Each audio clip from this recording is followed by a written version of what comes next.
This is John Gabriel, author and creator of The Gabriel Method. And as many of you know, back in 2004, I lost over 220 pounds or 100 kilos without extreme dieting and extreme exercise.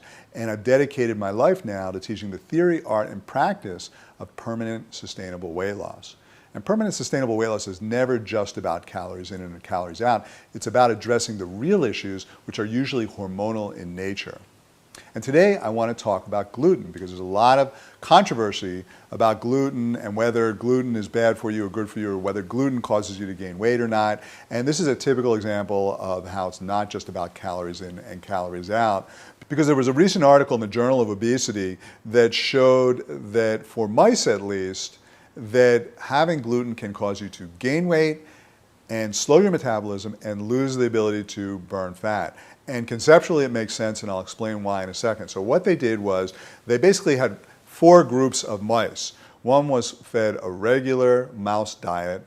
Another was fed a high-fat diet, which typically causes mice to gain weight, but not because of the fat. It's usually the type of fat causing inflammation that causes them to gain weight, but that's another story. But anyway, there's these 2 groups. One group is eating a regular diet, another group of mice eating a high-fat diet. And then they had another group that's eating a regular diet, but it's very high in gluten, and another group that's eating a high-fat diet, but also very high in gluten. So 2 of the groups were eating gluten, and the other 2 were not.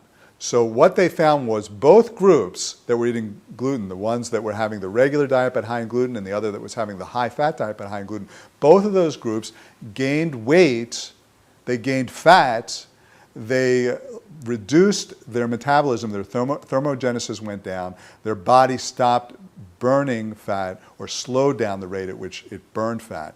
So increased fat storage, reduced metabolism, and decrease in the ability to burn fat. All of those things are disastrous when it comes to trying to lose weight. They also found an elevation in 2 key hormones that are known as pro-inflammatory cytokines.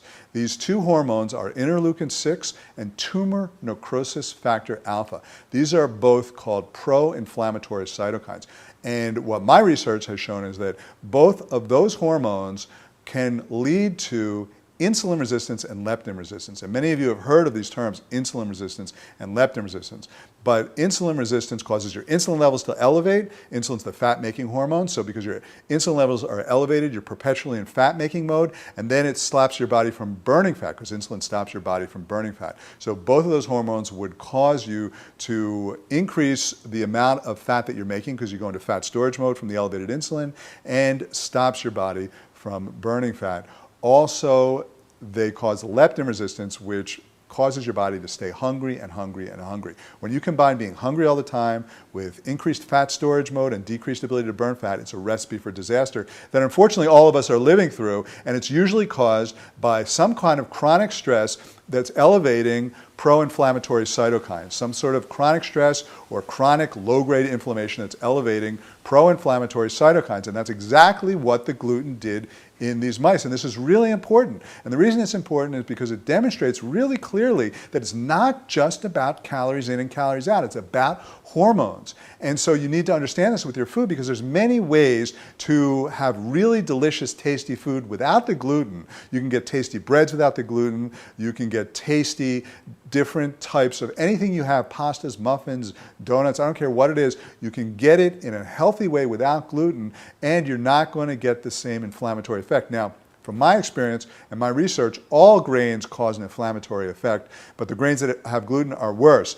When I try to find substitutes for gluten, I try to find grain-free ones. For example, when I have pasta, I'll make zucchini spirals, for example, or kelp noodles, and I'll use those as a pasta. When I'm making muffins, I might use almond flour or chia bran or coconut flour. So these are not even grains. So when I'm making muffins, breads, pizza doughs, I will find alternatives to all grains. When I'm making rice, I will, instead of use rice, use cauliflower rice, which is when I put cauliflower in the blender with a little bit of tamari and nuts. We have all kinds of recipes like this that are on our site that you can find.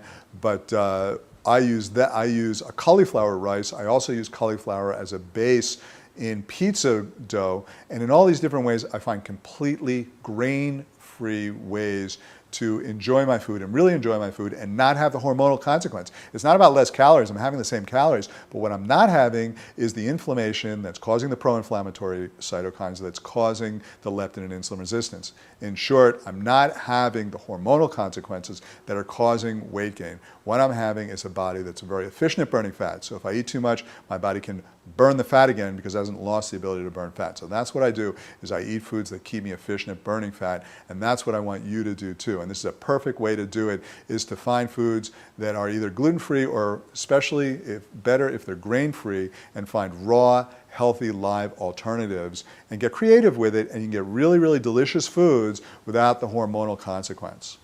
So really important study. Definitely share it with your friends, especially the ones that say it's just calories in, calories out, or the ones that say gluten's fine, except if you have celiac disease or something like that. It's not the case. Certain foods cause hormonal consequences, so definitely share it.